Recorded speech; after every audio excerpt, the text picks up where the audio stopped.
Hola de nuevo, soy el profesor David Villar y en este vídeo pues vamos a hablar de los rodenticidas, que son otro grupo de plaguicidas que tenemos que estar familiarizados porque son muy peligrosos y de hecho pues todos los años causan bastantes intoxicaciones accidentales o malintencionadas porque la gente pues los usa no solo como cebos para matar ratas y ratones, sino pues para matar todo tipo de animales, ya sean perros, gatos, en fin. De hecho, si miramos este estudio de casos reportados al Centro de Información Gestión e Investigación en Toxicología de la Universidad de Colombia, en un solo año pues se reportaron 177 casos de personas que intentaron cometer suicidio y usaron alguno de los rodenticidas que se encuentran en el país, y como vemos pues los que más se usaron fueron los carbamatos, concretamente el aldicar, que ahora hablaremos de él. Después intentaron usar los anticoagulantes en un 29%, y después el famoso Guayaquil pirata, que es el fluoracetato sódico. Y como veis pues este estudio está publicado en el 2014, y en una tabla pues se recogen la presentación más frecuente de los síntomas causados por cada uno de esos tipos de rodenticidas. No vamos a hablar de los síntomas, aquí los tenéis en este estudio si queréis verlos más lentamente. Simplemente pues pongo aquí esta tabla para que veáis que son bastante serios los síntomas, y obviamente pues pueden causar la muerte en cada uno de ellos. El primero de ellos, como digo, es el aldicar, que es un rodenticida. También se usa como insecticida del grupo de los carbamatos. No es legal, es pirata. Lo vais a encontrar con el nombre de campeón en papeletas, y en México y en el Caribe pues lo llaman tres pasitos, y os podéis imaginar por qué. Actúa tan rápido que al poco de la ingestión pues el animal da unos pocos pasos y se cae muerto. Es extremadamente tóxico, con una dosis letal de 50 de tan solo 0,84 miligramos por kilo por la vía oral en la rata, y el mecanismo de acción es por inhibición de la acetilcolinesterasa, como otros carbamatos, y lo mismo que decíamos para los insecticidas organofosforados y carbamatos. Como digo, los signos se presentan inmediatamente y son prácticamente sistémicos por todo el cuerpo. Va a haber sudoración, tremores, fasciculaciones, que son básicamente lo mismo que contracciones musculares generalizadas por la estimulación nicotínica. El animal va a tener náuseas o vómitos, y pues la persona o el animal se va a morir por broncoconstricción y parálisis de los músculos inspiratorios, es decir, que se va a morir básicamente por un asfixiado. Del punto de vista medioambiental, la Agencia del Medio Ambiente americana lo retiró del mercado hace unos cuantos años, porque básicamente pues cuando se usa en agricultura producía mucha mortandad en todas las especies salvajes, y de hecho pues es muy soluble en agua. Total que cuando se usa en agricultura se va básicamente con el agua de escorrentía, va a contaminar los lagos y ríos, y también pues va a matar todo tipo de insectos beneficiosos, como os podéis imaginar, por ejemplo las abejas, no solo los insectos a los que va destinado en las plagas. Bueno, si pasamos a hablar de otro rodenticida pirata, que tenemos en Colombia, ahí tenemos el infame Guayaquil pirata, que es el fluoracetato sódico, que viene en viales de color azulado, como vemos en la imagen superior derecha. Y aunque la etiqueta diga que existe un antídoto, pues eso no es verdad. La verdad es que el tratamiento va a consistir en cortarle las convulsiones al animal, y en cuanto antes, y básicamente contrarrestarle la acidosis. Y normalmente para cuando eso ocurre y llegamos al veterinario pues ya es tarde, porque el animal lleva mucho tiempo convulsionando y el daño pues es irreversible en el cerebro. Como vemos aquí, la molécula es muy pequeña y aparte es neutra, con lo que se absorbe muy rápidamente incluso en el estómago. Aquí os voy a mostrar un perro que de un caso que me llamaron a investigar en un corregimiento de Santa Rosa, de alguien pues que estaba intoxicando todos los perros y gatos, y las autoridades pues creían que era un brote de rabia. Este es un perro y a los pocos minutos básicamente de la ingestión está teniendo una crisis convulsiva generalizada, como veis, y acaba con rigidez espástica de todas las extremidades. Obviamente pues el animal tiene una crisis y acaba muriendo por anoxia cerebral. Este animal pues está inconsciente porque tiene convulsiones, pero sabe Dios cuánto está sufriendo. Obviamente eso no lo sabemos, y es una lástima pues que haya productos como este, y que haya gente sin escrúpulos pues que puede usarlo para hacer cosas así. Bueno, si seguimos hablando, decíamos que podemos decir que el fluoracetato sódico es muy soluble en agua. La única diferencia que tiene con el acetato sódico es que se ha sustituido un hidrógeno por un flúor. En USAF, si vemos, se prohibió en el año 1972 y no es selectivo, es decir, que mata a cualquier ser vivo que use oxígeno.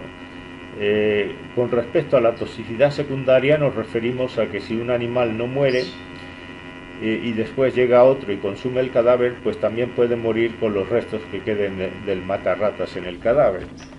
¿Por qué digo que no es selectivo? Aquí lo tenemos, actúa bloqueando el ciclo de Krebs, que es donde se genera la energía de las células, y prácticamente pues todos los seres vivos tenemos el ciclo de Krebs. Como vemos, el fluoracetato entra dentro del ciclo, y la enzima aconitasa, en vez de usar el acetil-CoA, se une al fluorocitrato, de tal manera que ese citrato pues no se va a poder convertir en el siguiente paso, que es el isocitrato. Total, que básicamente se va a parar el ciclo de Krebs, no se va a producir energía en la célula, que como sabéis es el ATP que es necesario para que funcione la célula. Bueno, en esta tabla pues vemos las dosis mínimas letales para muchas especies y la dosis letal 50, y lo que os quiero mostrar es que hay mucha diferencia entre unas especies y otras. ¿Cuál es la especie más susceptible con gran diferencia? Pues el perro. Si vemos, la dosis es de 0,06 miligramos por kilo, y con eso podemos matar un perro. Eso prácticamente es nada, por decirlo de alguna manera. Fíjense que no hay ninguna otra especie que haya un 0 después del 0, solo el perro. Es decir, que esta sustancia es extremadamente tóxica para el perro. Para el gato está por debajo de 1 miligramo por kilo, o sea que también es extremadamente tóxica, aunque obviamente no tanto como para el perro.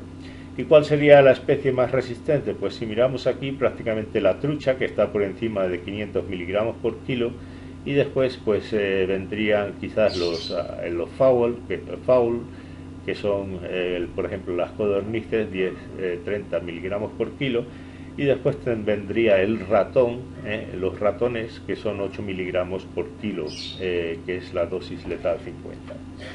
Tengo que decir que hay obviamente otras sustancias que pueden producir convulsiones, y se puede confundir el cuadro con el fluoracetato sódico, pero hay una cosa que lo hace distintivo a los demás agentes convulsivos, y es lo que pongo aquí.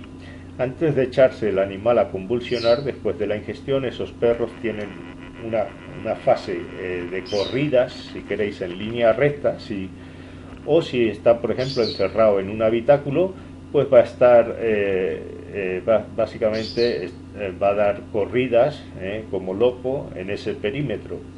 Y a diferencia de otros como la estrisnina, pues los perros corren y ladran, como digo, continuamente, por 10-15 minutos, y la gente pues aquí cuando hablas con ellos, o si los veis, los perros dicen que le entra un desespero.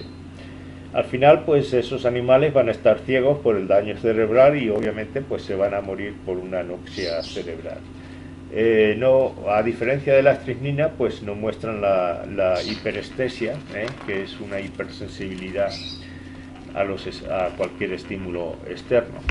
Y otra cosa es que si defecan y tienen micciones persistentes sin éxito, y eso pues cuando se hace si queréis la necropsia, pues básicamente se va a ver que no hay nada en el recto y también el estómago pues está vacío. Como digo, pues la muerte suele ocurrir a las pocas horas, 2-3 horas de la ingestión. Por último, pues vamos a hablar de los matarratas, que sí son los legales, y que son los que se venden con registro ICA, y que son los anticoagulantes. Como veis, pues hay muchas marcas y muchos principios activos distintos, pero todos ellos pues actúan igual. Y vienen en distintas formas. Aquí he puesto algunos. Hay bloques de hasta 50 gramos, los hay en forma de pellets o en forma de gránulos. En fin, aquí tenéis algunos de los que he encontrado comercializados en Colombia. El melilotu o trébol dulce es una planta forrajera y se descubrió por primera vez en el año 1920, que cuando se contamina con hongos esa planta, pues puede convertir la cumarina, que es un componente natural de la planta, en dicumarol, que es la toxina con efecto anticoagulante, y esa es la que intoxicaba a las vacas y se producía pues un cuadro de hemorragia que era mortal para las vacas. De hecho, pues a partir de esa molécula de dicumarol se sintetizó la warfarina, que es el primer anticoagulante que se comercializó, y después pues vinieron otros rodenticidas que son aún más potentes que la warfarina. El problema de esta planta, como digo, es que cuando se cosecha en condiciones de alta humedad y sobre todo cuando han crecido hongos, es que se favorece la formación del anticoagulante dicumarol, y a partir de ese compuesto no tóxico, que es la cumarina, pues lo interesante es que en potrero pues no produce problemas y es un riesgo cuando se ha cosechado y se ofrece en forraje. Bueno, ¿cómo actúan los anticoagulantes? Pues todos ellos lo hacen de la misma manera, y concretamente lo hacen inhibiendo una enzima en el hígado que es la vitamina K epóxido reductasa, que se encarga pues de reciclar la vitamina K cuando se ha usado para la síntesis de 4 factores de la coagulación, que los tenéis aquí, que son los factores 2, 7, 9 y 10. Es decir, que esa enzima básicamente no va a estar activa y por tanto pues la vitamina K se va a agotar y no se van a formar esos factores de la coagulación.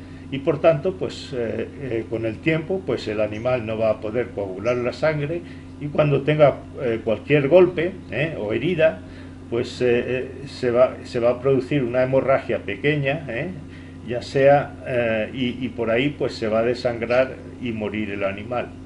¿Cuánto tiempo va a transcurrir eso no ocurrir? Pues normalmente varios días desde la ingestión. Puede oscilar de 3 a 1 semana o más, dependiendo de, como digo, desde la ingestión.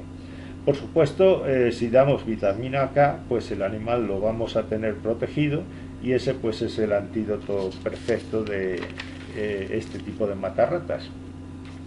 Aquí tenemos la toxicidad de quizás el anticoagulante más potente que existe, de todos ellos, que es el Brodifacum. Como vemos, es extremadamente tóxico para el perro, con una dosis letal 50 de solo 0,25 miligramos por kilo. Yo creo que aquí se han equivocado con respecto al gato, no creo que el gato requiera 25 miligramos por kilo, si bien sí es verdad que es mucho más resistente que el perro. Como vemos, dos cifras en el perro, es decir, hay 0,25 y 1 miligramo por kilo. Cuando vemos dos cifras en la dosis letal 50, probablemente esos valores se han recogido de dos estudios distintos, y en este caso pues yo les puedo decir que los animales jóvenes probablemente sean mucho más susceptibles que los viejos, o sea que aquí quizás hicieron dos estudios en animales con distintas edades para el perro. Aquí tenemos el inserto del antídoto de los anticoagulantes de la vitamina K. Y como vemos, pues en las indicaciones dicen que se usa para el tratamiento de hemorragias causadas por rodenticidas anticoagulantes de acción prolongada o por deficiencia de vitamina K de cualquier índole. Aquí la dosis está equivocada, habría que dar 5 miligramos por kilo de peso vivo diariamente, en vez de 0,25 o 2,5 miligramos por kilo, que es lo que dicen, y tampoco recomendaría darlo por vía intravenosa, como dice el inserto, porque pues el animal puede tener una hemorragia si lo damos por vía intravenosa, por el sitio donde hemos metido la aguja, y por ahí, y tampoco quizás lo daría por vía intramuscular, porque podemos causar un hematoma. Lo ideal pues sería dar dosis iniciales de 5 miligramos por kilo por vía subcutánea, y continuar con 5 miligramos por kilo, que se puede dividir en 2 tomas diarias con la comida para el mantenimiento. Por la vía oral, al ser una vitamina liposoluble, igual que la A, la D, se absorbe mejor con los ácidos biliares, por lo que en este caso sí estaría recomendado darlo con la comida. Como digo, por vía intramuscular se puede causar un hematoma al principio, hasta que el animal empieza a sintetizar de nuevo los factores de la coagulación, y eso pues puede demorarse de 12 a 24 horas. Y por vía intravenosa, lo mismo, si vamos a dar al principio, pues solo usaría agujas de calibre muy pequeño. Y por último, si existe una hipovolemia, acuérdense que las vías intramuscular y subcutánea pues no van a ser buenas vías, porque pues la absorción va a ser mala, porque no llega mucha sangre a esos sitios.